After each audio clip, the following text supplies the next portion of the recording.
There are thoughts that come to you with such clarity, such unshakable certainty, they don't feel like your own. Yet they feel deeply familiar. You didn't consciously ask for them. But they arrive anyway, sudden insights, unshakable instincts, mental pictures you didn't create, ideas that seem to light up your nervous system like a coded message. These are not accidents. And they are not random. You've been told to dismiss them, to rationalize them, to file them away as tricks of the subconscious. But what if these moments of inner knowing are signals from something or someone far more intelligent? The human mind is not a sealed container. It's more like a receiver, picking up frequencies from dimensions beyond the visible world.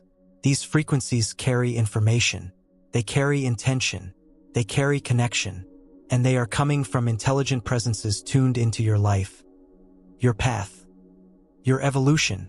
This is the hidden architecture behind what many refer to as spirit guides. Now, forget everything you think you know about that term. Spirit guides are not fictional entities assigned to you at birth with cartoon wings and vague advice. They are real. They are intelligent. And they are conscious on a plane of existence that operates in frequencies, not physical form. But here's the truth. They cannot shout to reach you.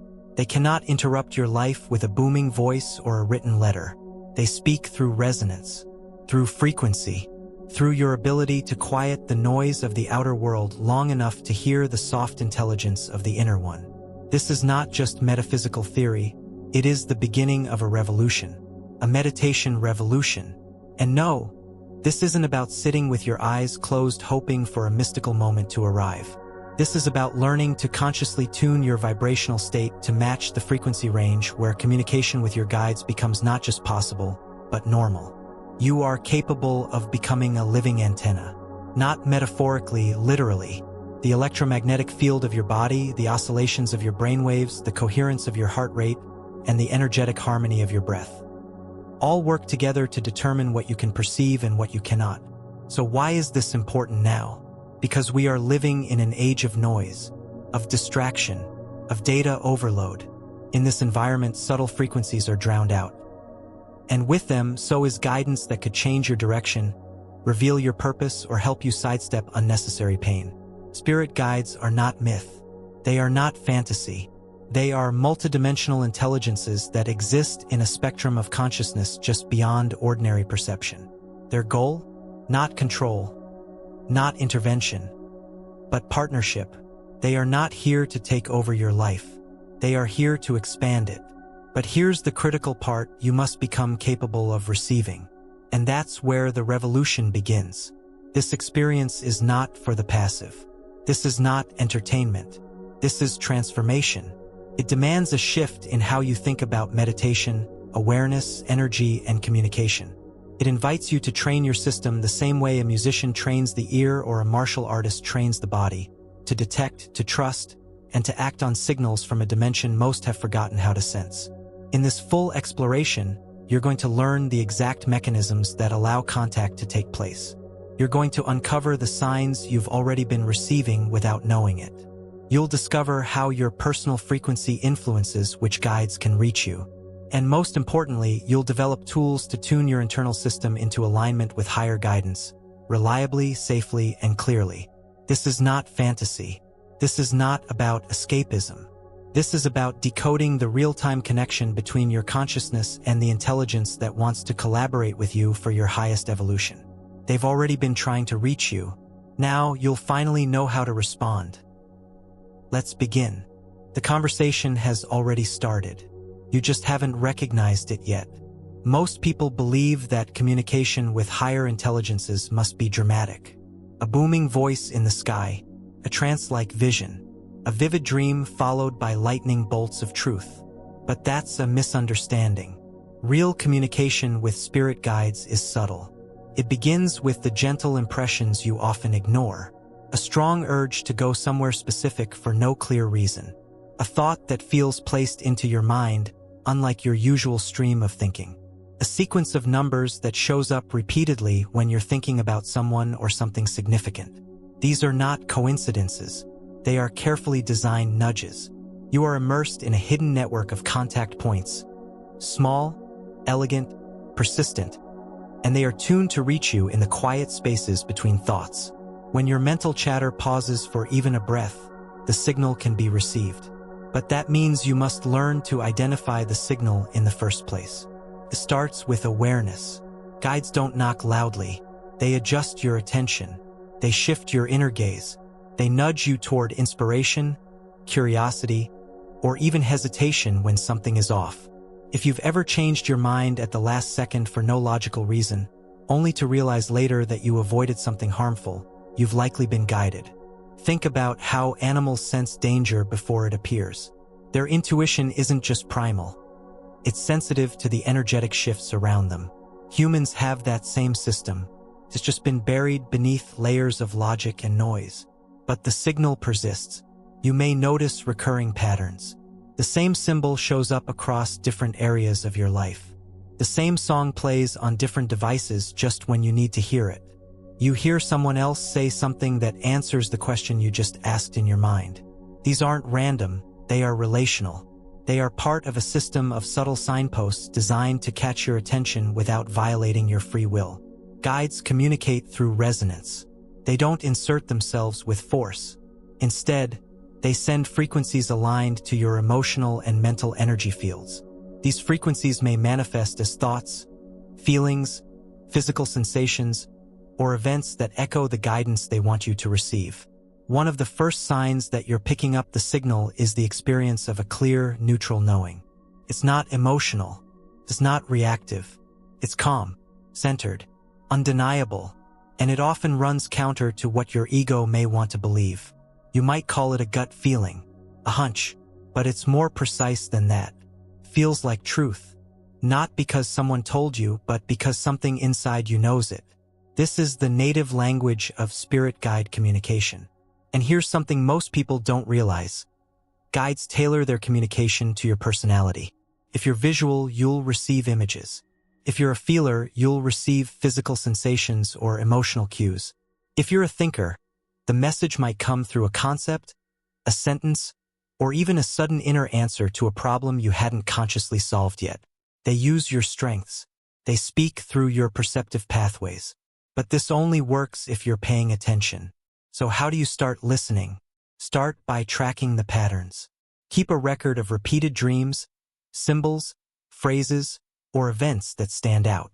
Create space for stillness, not to silence the mind completely, but to observe which thoughts feel like broadcasts rather than echoes. Notice the timing. Messages often arrive when you are in transition. Waking up, falling asleep, moving through a threshold moment in life. These are times when your normal consciousness relaxes and reception becomes easier. And pay close attention to synchronicities. Synchronicity is not luck. It is intelligence orchestrated outside the limits of logic. When meaningful events align in ways that defy coincidence, you are witnessing communication in real time. Guides use synchronicity as confirmation.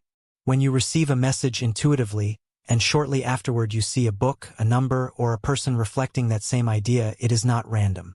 It is a ping from the network. Another clue is emotional resonance. When a message from a guide reaches you, it often carries a distinct energetic signature. You may feel chills, warmth in the chest, sudden clarity, or a strong release of tension. These are energetic confirmations, not validations from logic, but from your field. And here's the key: when you respond, the communication strengthens. Guides won't force you to hear. But when you begin recognizing their signals and acting on them, your frequency aligns more precisely with theirs. It's like sharpening a signal tower. The clearer your reception, the more guidance can come through. So many miss these messages because they're expecting the mystical to appear like magic. But real spiritual contact often begins with the ordinary, revealed as extraordinary once you learn how to look. Next, we will explore how your frequency, not your intention, is the primary factor that determines whether you can truly receive communication. Most people try harder when they should be tuning differently. Let's get into that. The message is not the problem. The receiver is. When people struggle to connect with higher guidance, they often assume they're doing something wrong with their intention or their focus. But the truth is more fundamental. Your current energetic state determines what you can or cannot perceive. And that's not metaphor, it's function. Everything operates on frequency. Not just technology, not just sound waves, consciousness itself. Thought has frequency. Emotion has frequency. Awareness has frequency. And spirit guides? They reside in states of consciousness that vibrate far above the everyday noise most people operate within. That means if you're operating in lower states, stress, fear, frustration, mental clutter, you're simply tuned out of their bandwidth. They may be transmitting constantly, but your internal signal is mismatched. It's like trying to hear a song that's playing on a radio station you're not even close to receiving. This is the first critical truth of communication with guides. You must learn to tune yourself, not chase them. Think about the last time you tried to solve a problem while in a state of panic. Solutions were out of reach. But once you calmed, once your breathing slowed, clarity emerged. That's not just emotion regulation, it's frequency recalibration. Your state shifted, and new possibilities became accessible. The same principle governs contact with higher intelligences. Guides operate on vibrational frequencies that match states like compassion, neutrality, presence, and elevated awareness. These are refined states of being. They carry coherence. They carry stillness. They carry attunement. When you occupy similar energetic terrain, communication begins to synchronize. But most people live entirely unaware of their frequency. They identify with their thoughts. They live in emotional reaction. They operate under the assumption that whatever their mind is doing is who they are. This constant flux creates energetic static, and that static drowns out the subtle signals guides use to reach you. This doesn't mean you have to be perfectly peaceful at all times. But it does mean you must begin learning how to shift your state intentionally. That starts with awareness. Ask yourself right now, what frequency am I currently resonating with? Not emotionally, energetically. Feel into it. Is your system tight or open? Is your breath shallow or steady? Is your attention dispersed or present? These are not personality traits, they're indicators of your current broadcast. Because your body and consciousness constantly emit signals. And those signals tell the energetic world what range you're operating on. Guides match their approach to that signal. If your frequency is turbulent, what reaches you will either be distorted or go undetected altogether. But when you elevate your state even slightly, new impressions begin to arrive.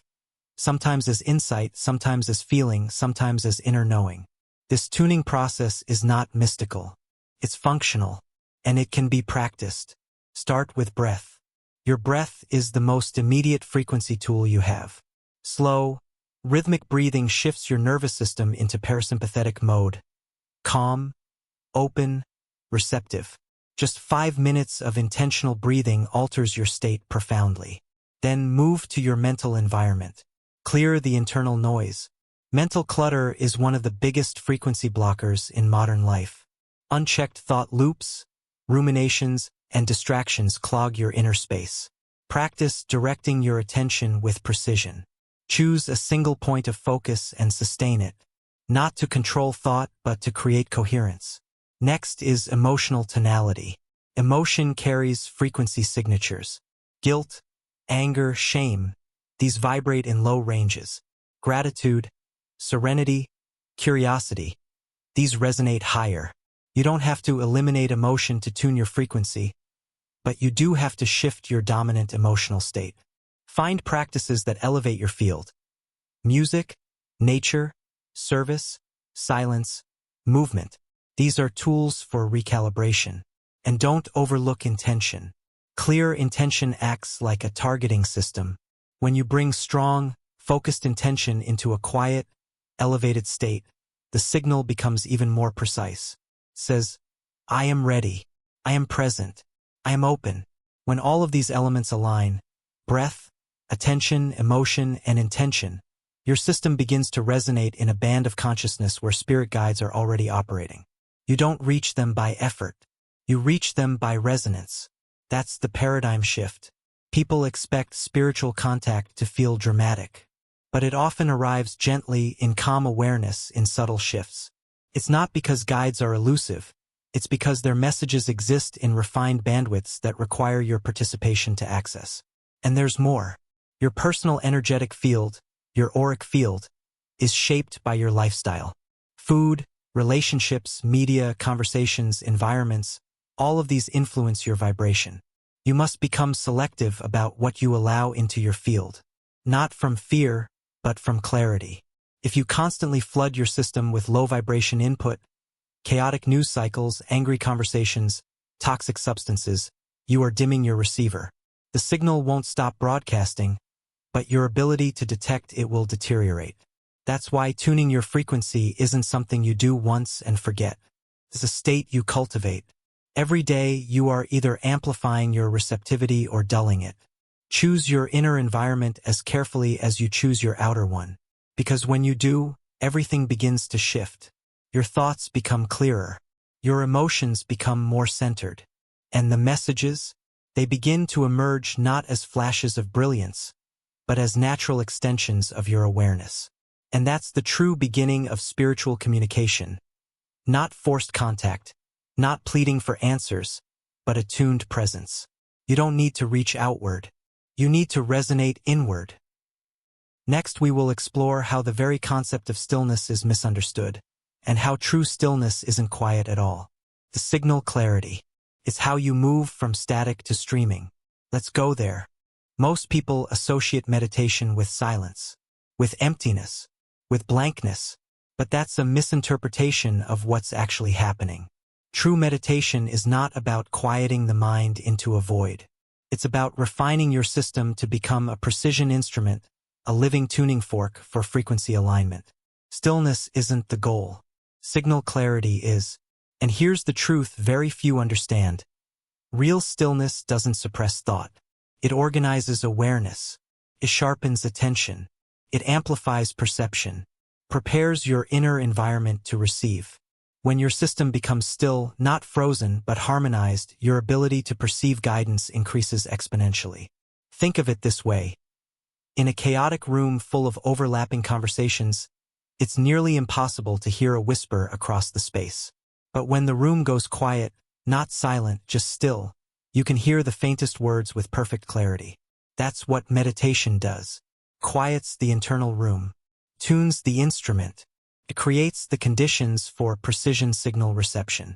And spirit guides communicate on subtle bandwidths, far too delicate to cut through noise. You must become the space where the signal lands. But not all meditation states are equal. Some people close their eyes, sit down, and enter deeper confusion. Their mind races. Their body fidgets. They think silence is the goal, so they try to force absence. But in doing so, they miss the point. The goal is not emptiness. It's attunement. Effective meditation for communication with guides begins with presence. Bring your attention fully into your body. Feel your breath. Notice your spine. Anchor awareness in the here and now. This stabilizes your field. Next is rhythmic breath. Begin inhaling and exhaling in a controlled, even tempo. Let the breath become your metronome. This simple pattern begins shifting your brainwaves away from high-frequency beta and into the slower, smoother alpha and theta states. These are the ranges where non-ordinary perception becomes available. Then activate focused attention. Choose one object of awareness, a sound, a light, a mental image, and allow your concentration to rest there without effort. Don't chase stillness. Allow it to emerge as thought slows naturally. As this internal harmony builds, you'll notice your perception sharpen. Not externally, but inwardly. You may sense a shift in the texture of awareness, a deeper presence, a sudden insight, a phrase in your mind that wasn't part of your previous thoughts. This is the beginning of receptivity. The tuning fork is ringing, and your field is starting to match a broader bandwidth. Here's what many overlook. Meditation is not a passive state. It is active receiving. You're not blank. You are alert, calm but engaged, clear but aware.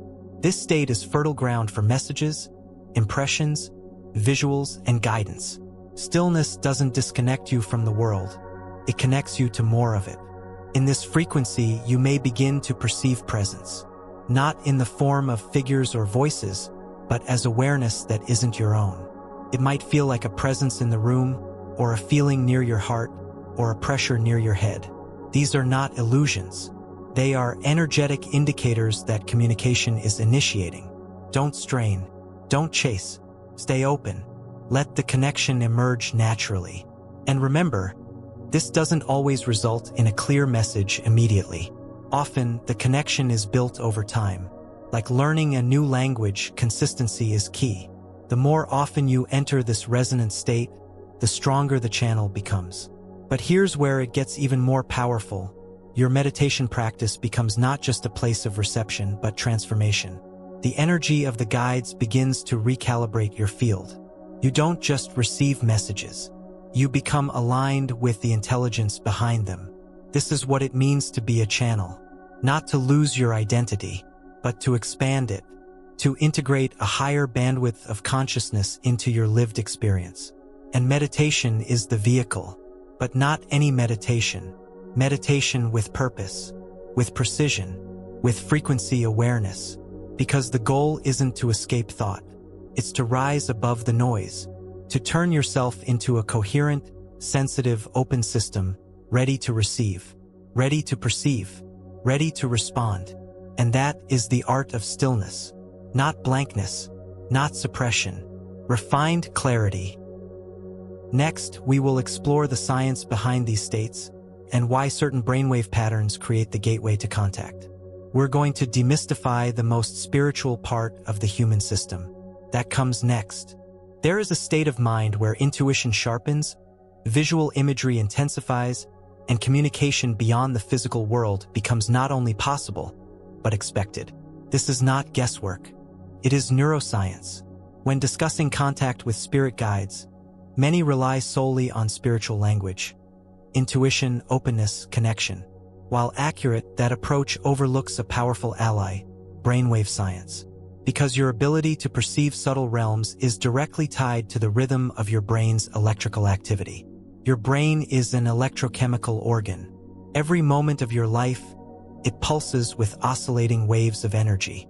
These are not metaphors, they are measurable, and they correspond with your level of consciousness. The faster the frequency, the more alert and analytical you become. The slower the rhythm, the more open and receptive your mind becomes to experiences outside ordinary awareness. There are 5 primary brainwave states: gamma, beta, alpha, theta, and delta. Each holds unique characteristics, but only one acts as the bridge between the physical and the spiritual. Theta, this frequency band between 4 to 8 Hz, is the gateway. It's the state where most contact experiences occur. In Theta, the critical mind loosens its grip. Imagination expands. Sensory input softens. The veil thins. You don't need to believe in mysticism to understand this. Theta is the state of deep meditation, light sleep, and the threshold between waking and dreaming. In this state, your brain becomes more suggestible, your inner vision becomes vivid, and your connection to subtle inputs becomes far more available. It is no coincidence that most reported spiritual encounters, mystical downloads, and psychic impressions occur either while falling asleep, during deep relaxation, or in altered states, all of which share one thing: theta activation. Now here's the key most people miss. You don't need to be born psychic to access this. Theta is a natural rhythm. Your brain already passes through it twice a day, once before sleep, once upon waking. The difference is awareness. Most people drift through it unconsciously, but with practice you can stabilize in it while fully awake. That's where contact begins. When you enter theta consciously, your perceptual field expands beyond its normal boundaries. You begin to pick up impressions that bypass logic. You may see visual flashes, hear inner voices, or sense energy fields that were previously invisible. This is not hallucination. It's amplification. Your third eye, commonly described as the seat of intuitive perception, corresponds directly to activity in the pineal gland and surrounding midbrain structures. Theta wave entrainment in this region leads to increased melatonin production, altered serotonin activity, and increased cerebral coherence. That's not magic. That's biology functioning as a gateway. But to enter and stabilize in theta, specific conditions must be created. First, reduce external stimulation. Noise, movement, flashing screens, all of these keep the brain in beta, Theta thrives in dim light, slow breathing, and minimal sensory input. Second, shift your breathing pattern. Slow, coherent breathing calms the nervous system and initiates alpha states. Once alpha stabilizes, theta naturally follows. This is where your practice from earlier chapters becomes critical. Third, allow images, sounds, or impressions to arise without judgment. In theta, your mind will begin producing symbolic and nonlinear content. Don't resist it. Allow it to unfold. You're not fabricating, it's a new perceptual mode. This is where guides often begin contact, through visuals, inner voices, or emotional downloads that carry information. Fourth, remain aware. Falling asleep breaks the circuit. The objective is not to dream, but to stay conscious within the theta band. That's where intentional reception occurs. Now let's address a common misconception: the belief that brain science and spiritual experience are opposites. They are not. Brain activity does not create contact. It enables it. Think of the brain as an interface, a receiver, a tuning dial. When you move the dial toward theta, you align your system with a spectrum of experience that's always been there, but inaccessible in your ordinary mental state. This isn't wishful thinking. It's been demonstrated repeatedly in biofeedback labs and EEG studies of advanced meditators, mystics, and intuitives. Their brains operate predominantly in low-frequency states during contact. But it's not just about meditation. There are tools that can help. Binaural beats and isochronic tones are audio technologies designed to entrain the brain into specific frequencies. When used correctly, they guide your neural rhythms into theta within minutes. Add breathwork and focused awareness, and the shift becomes tangible. There are also natural theta triggers: drumming, chanting, humming, and long exposure to rhythmic sound patterns. These ancient techniques have endured for a reason. They work. They entrain your system into access states where contact becomes viable. Now, you may wonder, why theta? Why not delta, which is even slower? Because delta corresponds to deep, dreamless sleep. There is almost no conscious awareness in that state.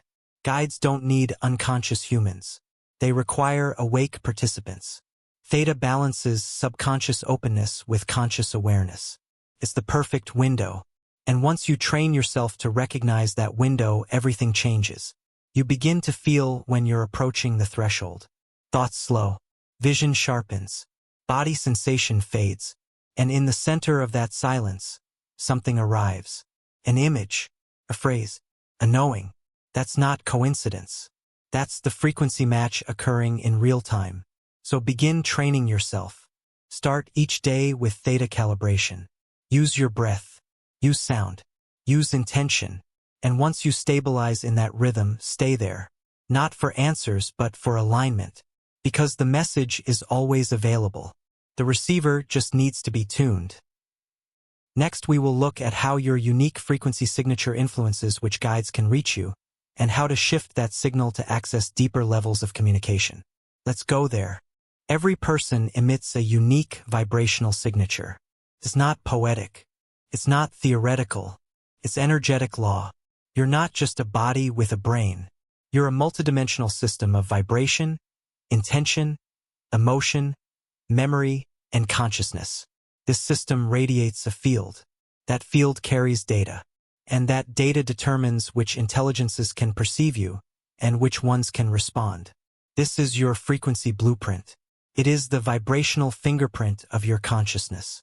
It includes your dominant emotional states, your thoughts, your unprocessed trauma, your purpose energy, your spiritual maturity, all blended into a coherent broadcast. That broadcast is your invitation. Guides don't randomly scan the cosmos for humans to contact. They respond to resonance. When your field harmonizes with theirs, they can connect.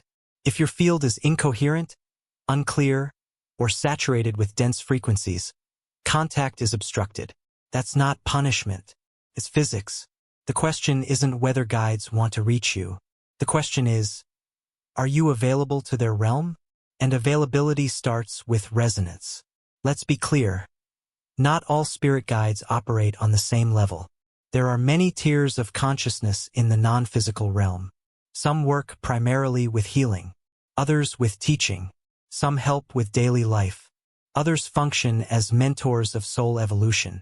Each category exists in a distinct band of vibration, and your current resonance determines which ones notice you. So here's the critical insight. Your guide contact is not just about request. It's about match. If your field resonates in fear, resentment, or confusion, you may connect, but only to entities within that same band. They might offer temporary guidance, but they lack the refinement of higher guides. On the other hand, if your system resonates in calm intention, trust, and alignment, higher guides become aware of your signal. They recognize the harmonic signature. They know it's time. But how do you shift your frequency blueprint? Step 1 is purification. You must remove distortion from your field. Distortion comes from emotional residue, unexamined beliefs, toxic inputs, and unprocessed energy. You cannot fake high vibration. You must become it. Clean your inputs. Reduce exposure to negativity, whether in relationships, media, or environment. Begin feeding your system with coherence. Nature, sacred sound, conscious food, silence. Step 2 is coherence. Your heart, mind, and body must operate in harmony. When your thoughts say one thing, your emotions say another, and your body reacts in conflict, you emit noise. That noise blocks signal. Start with heart coherence. Bring awareness to your heart. Breathe into it. Feel it. Align your intention with love, gratitude, and truth. This alone reshapes your frequency field. Then integrate mental clarity. Reduce contradictory thoughts. Replace scattered attention with directed focus. Let your mind become a laser, not a strobe light. Finally, body integrity. Listen to its signals. Respect its needs. Move, nourish, rest. A healthy body stabilizes frequency better than any mantra. When all three systems, heart, mind, body, align, your field becomes luminous. Guides notice that. They respond. Step 3 is refinement. Once your field is stable, begin refining your signal. Introduce practices that deepen sensitivity. Sacred geometry visualization, sound baths, mantras, and affirmations aligned with your highest self. These tools act like frequency sculptors. They don't just raise vibration, they refine it. Refined vibration attracts refined intelligence. And the guidance you receive from these beings will be more elegant, more precise, and more aligned with your long-term path. Because here's what many forget. Not all guidance is equal. Some messages are from mid-level helpers. They're useful, practical, but limited. Other messages come from master-level guides. These beings operate far beyond polarity. Their advice doesn't just solve problems, it upgrades your blueprint. But those connections require high-fidelity resonance. So monitor your field. Use it like a diagnostic tool. Ask yourself daily, what is my current signature? You don't need special equipment to know. Feel your energy. Sense the tone. Is it heavy or light? Scattered or centered? Reactive or present? This simple check-in tells you whether you're accessible or invisible to higher realms. And here's the paradox. The more refined your field becomes, the less you need to seek. Because those realms begin seeking you. You stop chasing guides. You start attracting them. Not through effort, but through energetic invitation. This is the power of understanding your frequency blueprint. Puts the control back in your hands. No more guessing. No more hoping. You learn to emit clearly, powerfully, intentionally. And in return, the right guides find you. Next, we'll uncover the physical preparation required for high-level contact, and why your body isn't just a vessel, but a vital instrument in the communication process. That's what comes next. Your body is not just a shell. It is a transmitter. Everything you've learned so far about frequency, awareness, and communication relies on one fundamental reality. Your physical and energetic systems must be ready to receive. No matter how refined your intentions, if the instrument is out of tune, the message won't come through clearly. Or worse, it will be misinterpreted. This is why the body-mind system requires preparation. And that preparation is not optional. It is essential. Contact with spirit guides doesn't begin in thought. It begins in the nervous system, The nervous system is the interface, your internal wiring. It conducts perception. It translates subtle signals. It determines whether the energy coming in is interpreted as noise, pressure, anxiety, or information. That's why the first requirement for reliable communication is nervous system regulation. When your system is dysregulated, tight, scattered, anxious, your perceptual field narrows. Your heart rate accelerates, your breath becomes erratic, and your brain reverts to survival mode. No matter how spiritually curious you are, your physiology won't allow access to higher frequencies while under stress. Guides don't force their way in. You must create a state they can enter. This starts with embodied stillness, not passive relaxation, active grounding. Bring awareness to your body. Scan from head to toe. Where is there tension? Where is breath restricted? Where are sensations sharp or dull? These questions begin the reset. Then movement, not as exercise but as energetic clearing. Shake out your limbs. Stretch with conscious breath. Dance freely. Walk in silence. Movement resets the circuitry. It tells your body, I'm safe, I'm open, I'm present. Once the body begins to soften, breath becomes the tool. Breath work is not optional here. It is foundational. Use rhythmic breathing patterns to shift the balance from sympathetic to parasympathetic dominance. The longer the exhale, the more the body relaxes. The deeper the inhale, the more the system opens. One of the most effective techniques is box breathing. Inhale for 4 counts, hold for 4, exhale for 4, hold again for 4. Repeat this for several minutes. Your heart rate slows. Your mind clears. Your field stabilizes. Now you're becoming receptive. But the work doesn't stop at the nervous system. Emotional cleansing is the next layer. Unprocessed emotions create blockages. They lodge in the tissues. They alter the signal. Grief, rage, fear. If these are active beneath the surface, they distort the frequency being broadcast from your field. It's not enough to think positive. You must excavate what's buried. Use journaling. Use vocal release. Use tears. Use conscious touch. Speak the truth out loud to yourself in a private space. These acts unearth emotional residue. And when the residue clears, the channel opens. Remember, guides don't communicate through tension. They communicate through flow. And now comes energetic hygiene. Your field collects debris consciously and unconsciously. From places you visit, people you encounter, media you absorb. That residue builds up over time and creates static. To keep your signal clean, daily clearing is required. Use energetic brushing. Sweep your hands over your body from top to bottom, releasing attachments with intention. Use salt baths. Use sound healing tools like tuning forks or singing bowls. Use visualization. Imagine light moving through your entire system, dissolving what's no longer needed. These are not just rituals. They are real mechanisms of preparation. They make your field coherent. And coherence is what allows the guides to recognize you. There is another critical element: dietary awareness. Your body runs on fuel. The type of fuel determines your clarity. Heavy, processed foods dull your perception. Stimulants disrupt your equilibrium.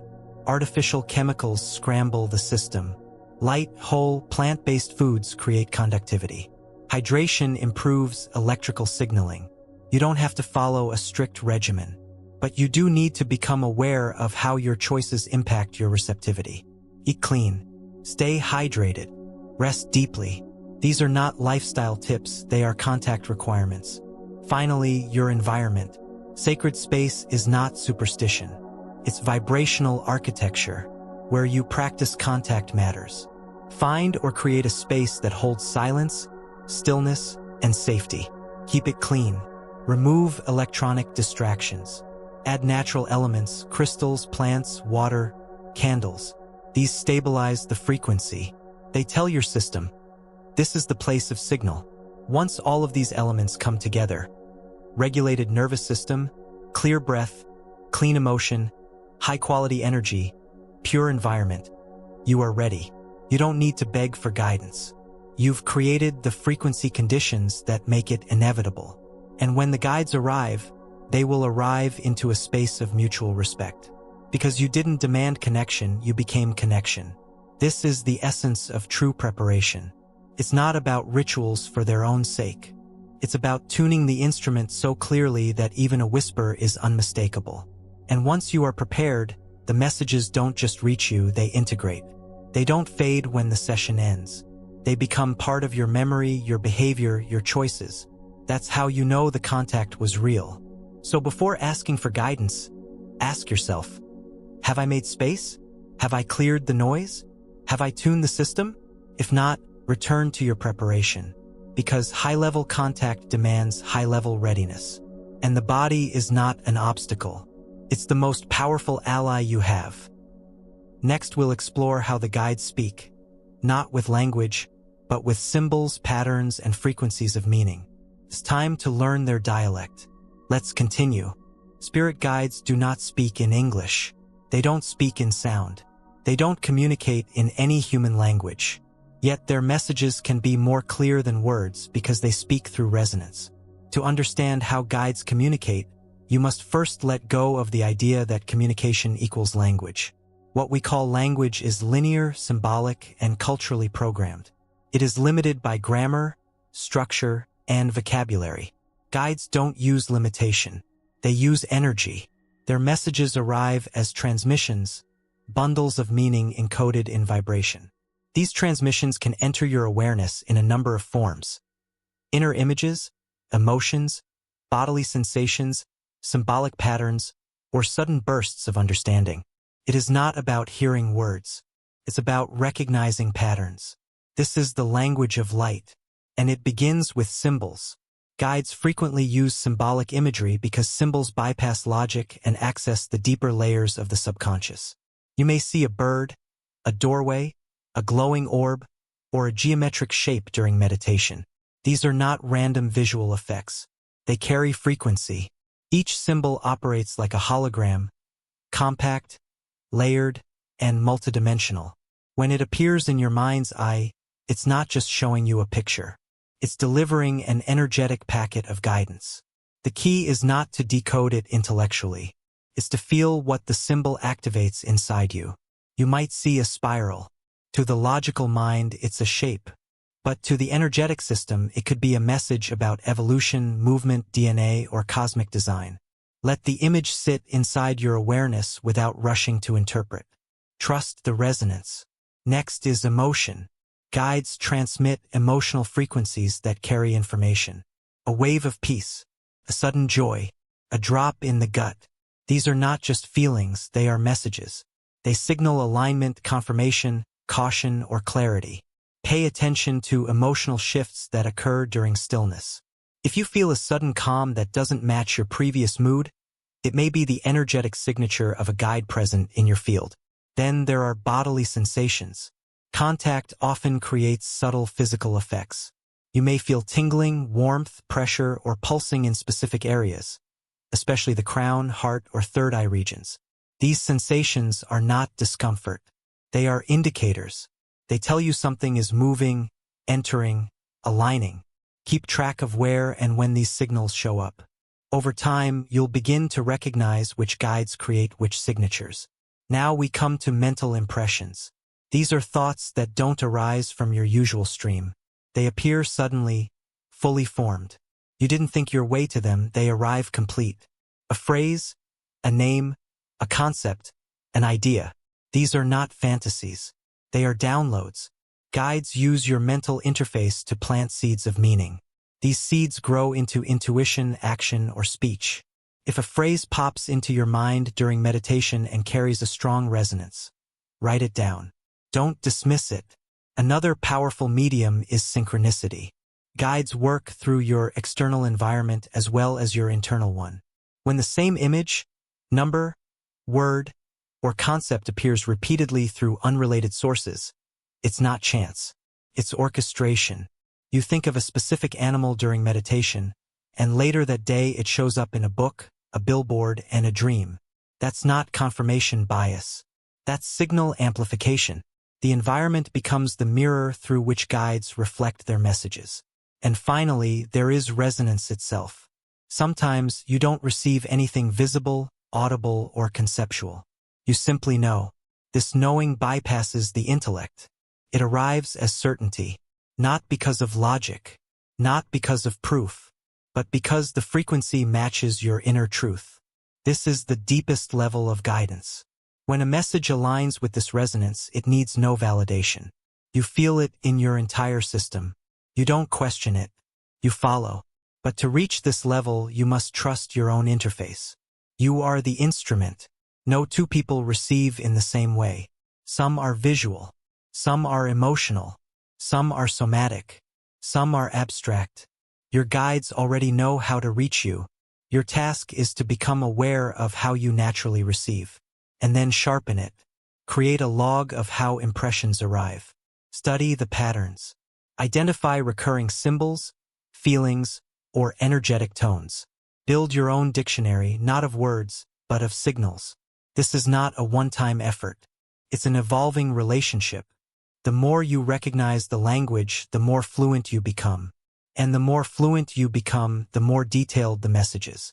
Eventually, guidance won't feel like a foreign signal. It will feel like a conversation you've always known how to have. Because this language is older than words. It is energy. It is pattern. It is light. Next, we will look deeper into the beings themselves. Who are these guides, and what are their roles in your personal evolution? That's where we're headed. You've been feeling them. You've been sensing the signs. You've noticed the whispers, the symbols, the subtle yet powerful nudges. But who or what is on the other side of that communication? When people hear the phrase spirit guides, many default to vague, one-size-fits-all concepts. Ethereal beings floating in robes, winged figures, or ancestral spirits watching from some heavenly realm. But that image barely scratches the surface. The truth is far more layered. Guides are not a singular category. They are a spectrum of consciousness. They differ in function, frequency, form, and focus. And understanding who they are changes how you relate to their presence. Let's begin with their primary role. Support. Guides are not here to control, override, or rescue. They are collaborators in your conscious evolution. They assist, advise, and align, not by imposing their will, but by reinforcing your highest timeline. They don't make decisions for you. They illuminate the options your conditioned mind often overlooks. There are many types of guides. Not hierarchies, just distinctions. Let's explore a few. First, ancestral guides. These are consciousnesses that originate from your biological or soul lineage. They may be connected to your bloodline or to your soul's journey across lifetimes. They often offer grounding, protection, and wisdom rooted in lived experience. Their energy is often familiar, warm, stabilizing, present. You may sense them most during transitions, grief, or family-related choices. Then there are teacher guides. These beings function like mentors. They specialize in knowledge, perspective, and cosmic principles. They guide your awareness into higher understanding. Often, their presence feels more detached. Not cold, but neutral. They value clarity over comfort. Their lessons may come through dreams, synchronicities, or sudden insights. They challenge your assumptions to upgrade your perception. Next, we have healing guides. Their focus is energetic restoration, emotional clearing, somatic balance. You may feel them during meditation, body work, or moments of emotional release. They don't always speak in thoughts. They speak in sensation. Their presence is often felt as warmth, tingling, or light pressure in the body. Their goal is not to fix, but to help you remember how to heal yourself. There are also protector guides. These are not aggressive entities. Their role is boundary enforcement. They help maintain energetic safety, especially when your field is open or under stress. Their presence often feels solid, vigilant, rooted. You may never hear them directly, but you'll feel the impulse to step away from danger, avoid a situation, or cut a connection that no longer serves. And then there are ascended guides. These are higher dimensional beings, often referred to as masters, bodhisattvas, or galactic intelligences. They don't operate from the earth plane. They don't operate from linear time. Their focus is soul-level acceleration. When they arrive, the entire quality of the energy shifts. Everything feels crystalline, timeless, vast. Their guidance may be abstract, paradoxical, or deeply symbolic. Finally, there are your higher aspects. Not all guidance comes from something separate. Some of the clearest, most direct contact comes from expanded versions of you, your higher self, your future self, your multidimensional essence observing this incarnation with clarity. These aspects don't guide from above. They guide from alignment. When you connect to them, you're not being advised, you're remembering. So how do you know which guide is present? You learn through resonance. Each guide has a distinct frequency signature. Over time, you'll recognize them the way you recognize voices on the phone. Not through sight, through pattern. One guide may create a sensation in your chest. Another may spark visuals. Another may prompt phrases that loop in your awareness. Track these markers. Build familiarity. Also, pay attention to timing. Certain guides show up during specific moments. A protector may arrive when your field is vulnerable. A healer may appear when emotional wounds surface. A teacher may step in when your consciousness is expanding quickly. The context reveals their function. It's also important to remember, not every presence is meant to stay forever. Guides shift as you grow. You may work with a particular being intensely for months or years, and then feel their presence fade. That doesn't mean you were abandoned. It means that guide completed their phase of service. They've stepped back to allow space for the next level of resonance. And just as they come and go, you can request connection with new ones. Not through force, but through clear intention. Speak inwardly. I'm open to guidance aligned with my highest path. I'm available for the presence of intelligence that serves truth, integrity, and evolution. That request sends out a signal. That signal is received. The connection begins. But here's the key. You must also be prepared to discern. Not all non-physical presences are aligned with your growth. Some operate in lower frequencies. Some feed on confusion or ego validation. Some mimic guidance to distract rather than support.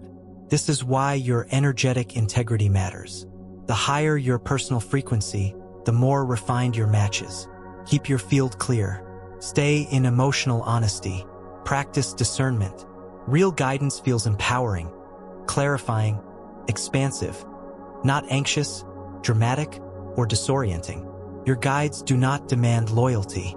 They do not demand rituals. They respond to resonance. And once you understand who they are, not as myths, but as real intelligences with clear functions, you'll stop reaching outward and start relating inward. Because the connection was never about belief. It was about readiness. And now you are. Next, you'll be walked through the actual process, how to make contact, what to expect, and the steps that turn theory into real experience. Let's move forward. Theory without practice is just decoration. You've prepared. You've aligned. You've come to understand what's possible and who's waiting on the other end of your signal. Now, it's time to activate that connection. This is the practical side. A complete meditation protocol designed specifically to create space for spirit guide contact. This isn't generic mindfulness. It's not about stress relief or temporary calm. This is intentional frequency alignment, and it requires clarity, consistency, and commitment. Before you begin, create the physical space. Choose a quiet area where you will not be disturbed. Make the environment comfortable but minimal. Dim the lighting. Unplug distractions. If you've been following this journey, your space may already be set. If not, now is the time to treat it as sacred. Begin by sitting in a relaxed but upright position. Spine straight, shoulders relaxed, hands resting comfortably, feet grounded. The position signals readiness, not sleep, not passivity, alert receptivity. Now breathe.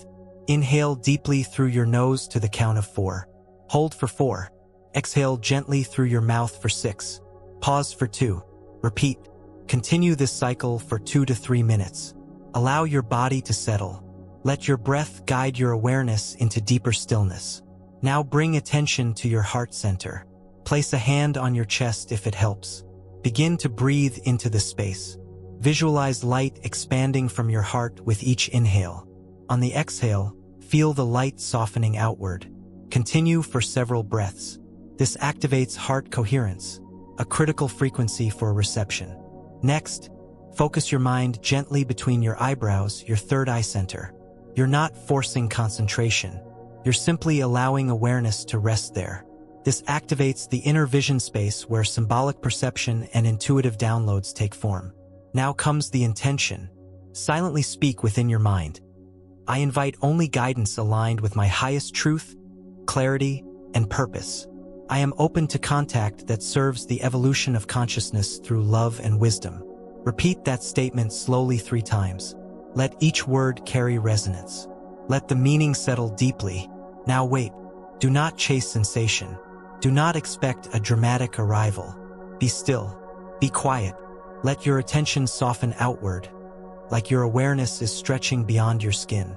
This is where the field becomes responsive. Within the next few minutes, you may feel a shift, presence, a temperature change, a subtle pressure. You may receive a thought, a flash of imagery, or an emotion that doesn't match your previous state. Acknowledge it.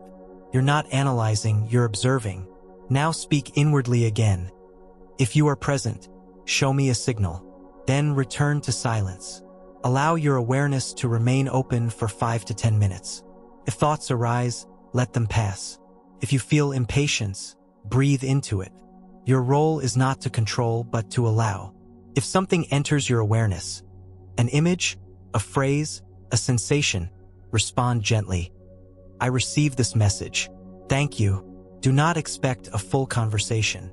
This is not about information overload. It's about signal establishment, a first connection. Trust that the message, even if small, has value.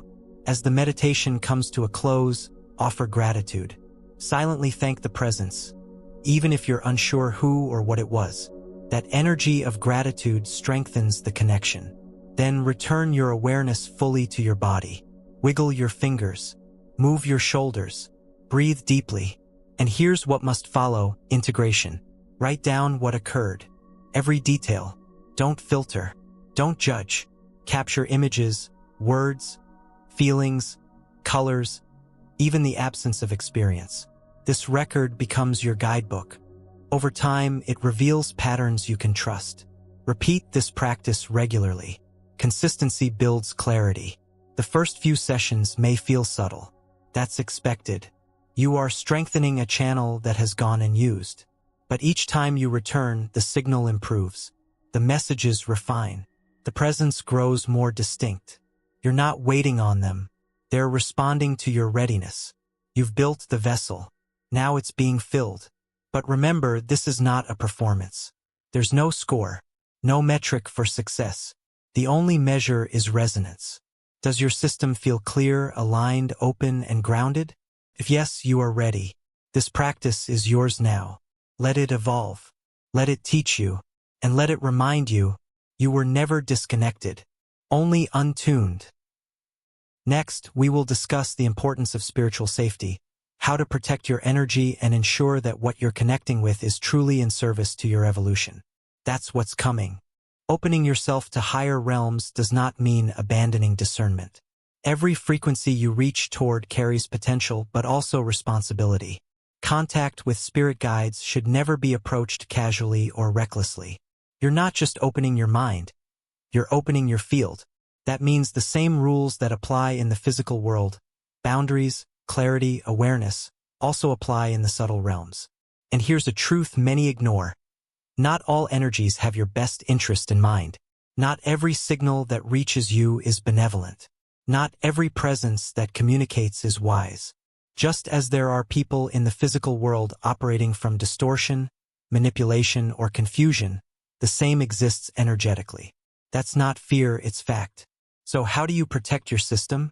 Through clarity, consistency, and energetic hygiene. First, you must establish what you will and will not accept.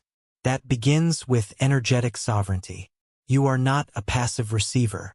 You are a conscious participant. You do not have to allow everything in simply because it appears. The moment you open to subtle contact, you must also hold a standard. I only receive communication aligned with my highest good, truth, and evolution. Speak it inwardly. Speak it outwardly. Repeat it at the start of every meditative practice. This is not superstition.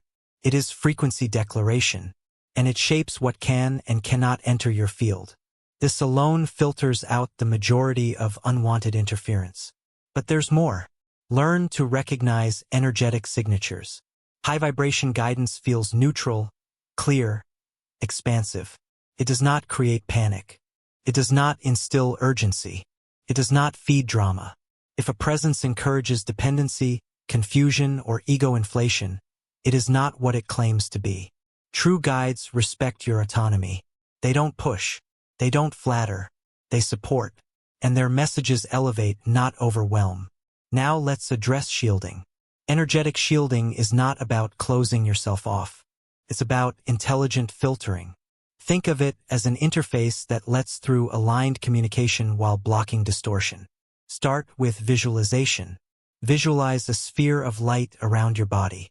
This light is intelligent, adaptive, and responsive to your intention. Its purpose is not to isolate you, but to protect your energetic coherence. You can set the frequency of this light to match your highest vibration. Gold, violet, white, choose what resonates. As you inhale, see the sphere strengthening. As you exhale, feel it anchoring deeper into the earth. This is not pretend. Your mind is instructing your energy system in real time. Use this practice before any meditation or intuitive work. Next comes grounding. The more open your field, the more essential grounding becomes. Without it, you become susceptible to disorientation or overactivation. Grounding keeps you stable, present, and clear. You can ground through physical contact with nature, walking barefoot, sitting near trees, touching water.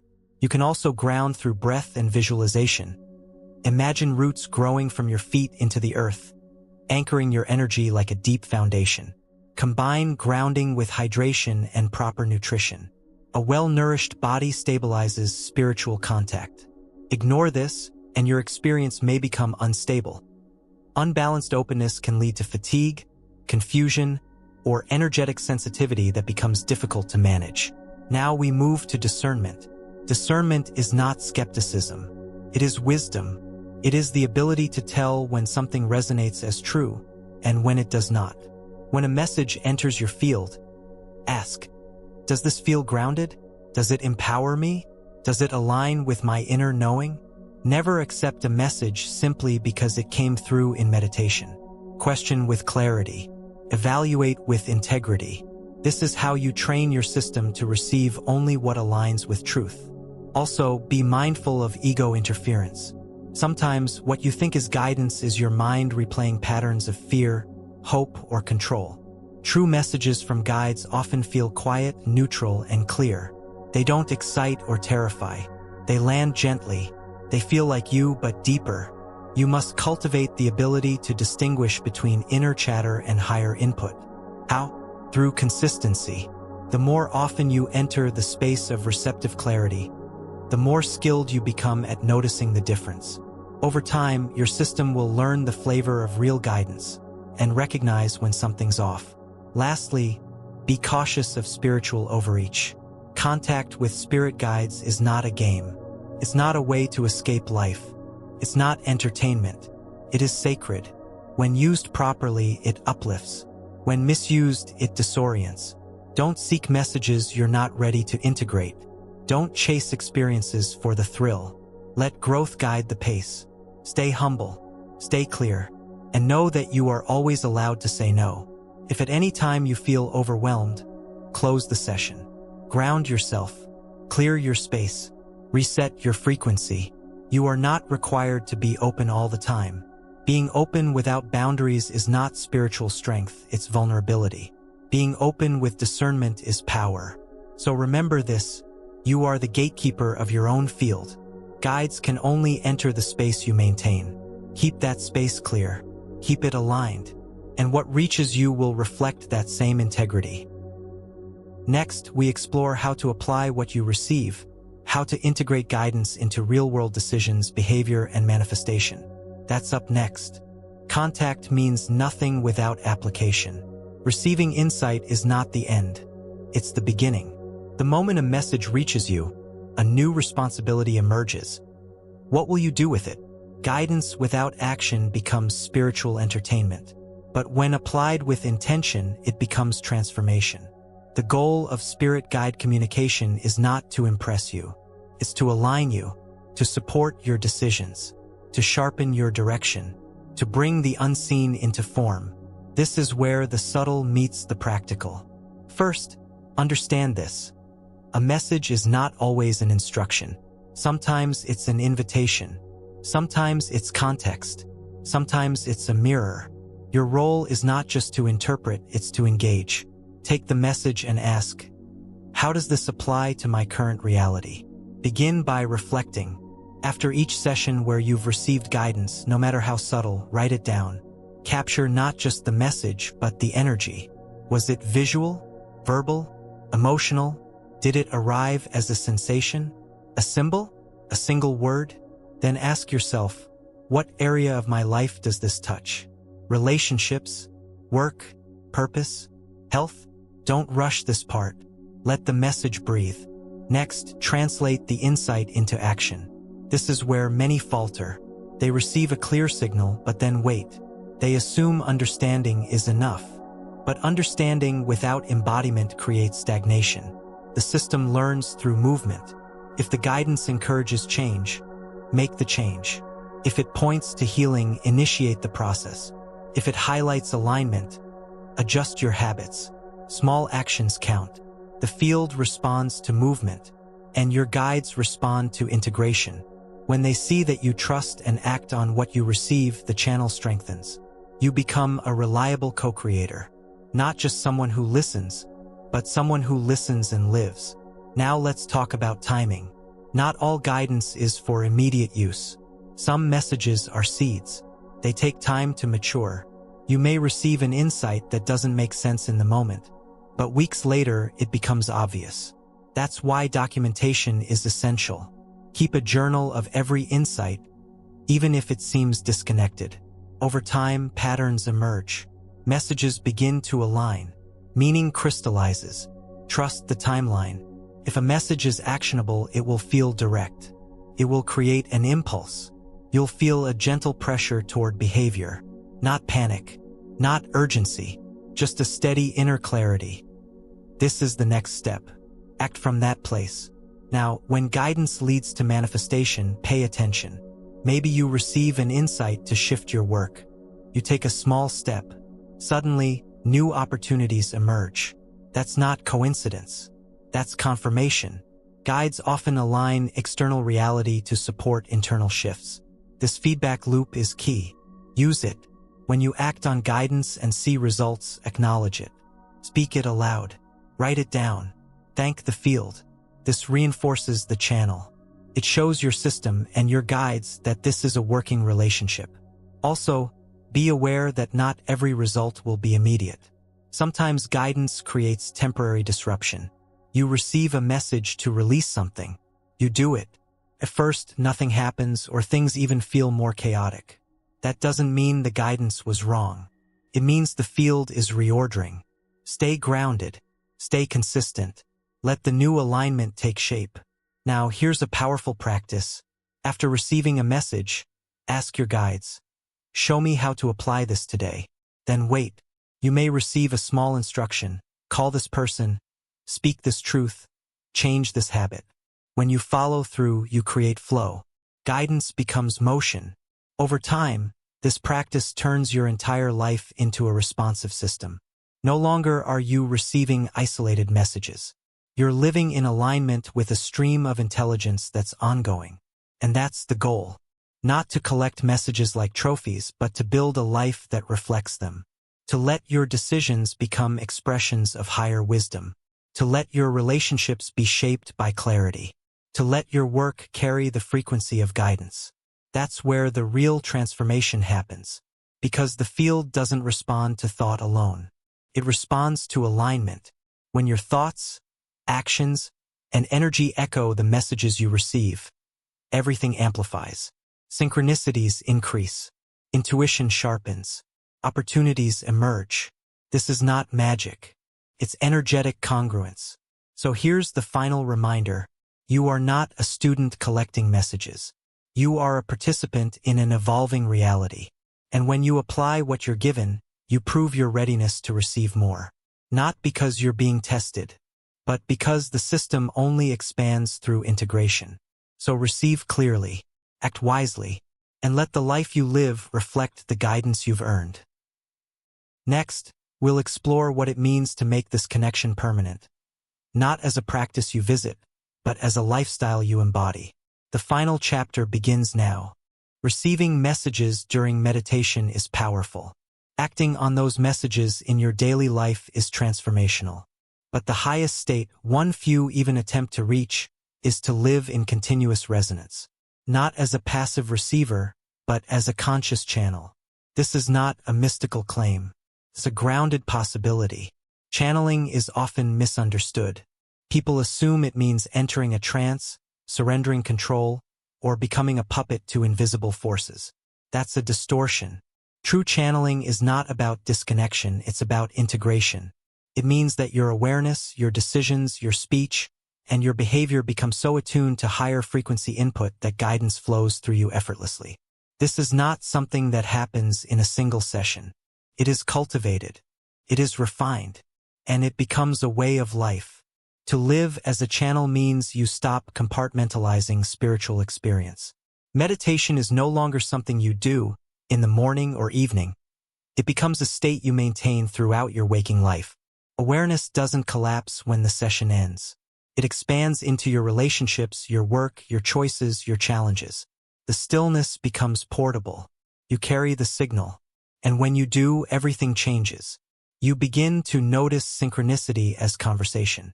You begin to recognize that every encounter is meaningful. You don't need to retreat from life to receive clarity. The moment you pause, the moment you breathe, the channel opens. This is what happens when the system is trained. So what does this look like in practical terms? It means listening for subtle guidance in real time. You may be speaking to someone and feel a quiet nudge to shift the topic. You may be walking down the street and suddenly feel drawn to turn a different direction. You may be working on a project and feel a phrase, color, or concept drop into your mind that alters everything. These moments are not noise. They are navigation. But here's the key: they must be acted on. Living as a channel requires trust. Not blind faith, embodied trust. The kind of trust that's built through repeated experience. You receive. You respond. You witness the results. Over time, a deep knowing takes root. This is real, and this is me. Because once the channel is integrated, there is no separation between you and guidance. You are not borrowing wisdom. You are embodying it. You become the instrument through which higher intelligence moves. Not occasionally, not ceremonially, but constantly. This does not mean perfection. It means presence. You will still feel emotion. You will still face uncertainty. But the difference is how you meet those moments. Instead of reacting from old patterns, you pause. You attune. You listen inwardly. And from that space, you choose. This is what higher living looks like. It's not floating above the world. It's being fully present in it, while accessing clarity that transcends ordinary perception. You begin to speak differently. You listen with depth. Your words carry more weight. Not because you speak louder, but because your frequency is aligned. People sense it. They may not understand it, but they feel it, and the field around you begins to shift. This is how channeling becomes service. When you live at a higher frequency, your presence uplifts others. Without preaching, without persuading, simply by being tuned, you give others permission to tune themselves. Your clarity becomes contagious. But this can only happen when the channel is maintained. And that takes daily alignment. Begin each day not with a to-do list, but with a reset. Ground yourself. Center your field. Reconnect to the signal. Ask inwardly, what would you have me see? What would you have me say? Where would you have me go? Then listen. Then act. Build this into your rhythm. Not as a ritual, as a foundation. Throughout the day, use micropauses to recalibrate. When confusion rises, pause. When emotions spike, breathe. When inspiration hits, capture it. You don't need a meditation cushion to reconnect. You need only presence. Even a breath can open the signal. This is the discipline of the channel. Not discipline as force, discipline as devotion. You stay clear not because you're trying to be spiritual, but because you know what it feels like to be aligned, and you choose not to abandon that. Now, understand this. As your frequency increases, life will rearrange itself around you. Old habits, people, and environments that no longer match your signal may fall away. That's not punishment. It's recalibration. You are not losing alignment, you are shedding interference. Let it go. Create space. And trust what fills it will match the new signal. Living as a channel also means becoming more sensitive. You'll feel subtle shifts in people, rooms, ideas. Don't suppress it. Train it. Learn to observe without absorbing. Let sensation inform you, not control you. This is where grounding and boundaries become essential. You stay open but not unguarded. This is also where humility comes in. Being a channel does not make you better. It makes you more responsible. You are not here to display spiritual knowledge. You are here to live in resonance with truth. Sometimes that means speaking up. Sometimes that means remaining silent. Sometimes that means letting go of what the mind wants, because the deeper signal is guiding you elsewhere. The more you honor the channel, the more it honors you. You will be shown things. You will be led to people. You will be called into situations that require your clarity, not your ego. You will be asked to stand in places where others collapse, and to remain steady. This is not always easy, but it is always worth it, because there is no substitute for the feeling of alignment. It's not about being on purpose. It's about being in flow with your inner frequency and the intelligence that moves through it. You won't always have answers, but you'll have clarity. You won't always feel certain, but you'll feel steady. And when the world is loud, you will be the quiet that cuts through the noise. That is the real power of becoming a living channel. Not to prove anything, but to serve as a beacon, clear, present, attuned. Your presence alone becomes instruction. Your actions speak the message. Your life becomes the answer. And when others are ready, they'll ask you how. And you'll say, I didn't reach this. I remembered it. I didn't go looking. I tuned in. I didn't invent anything. I allowed everything, because the connection was never gone. It was simply waiting to be lived. And now it is. Fully. Finally. Continuously. This is the new normal. A life of presence. A life of clarity. A life tuned to higher intelligence, moment by moment, breath by breath. Welcome to the reality you were always designed to live. And now you are.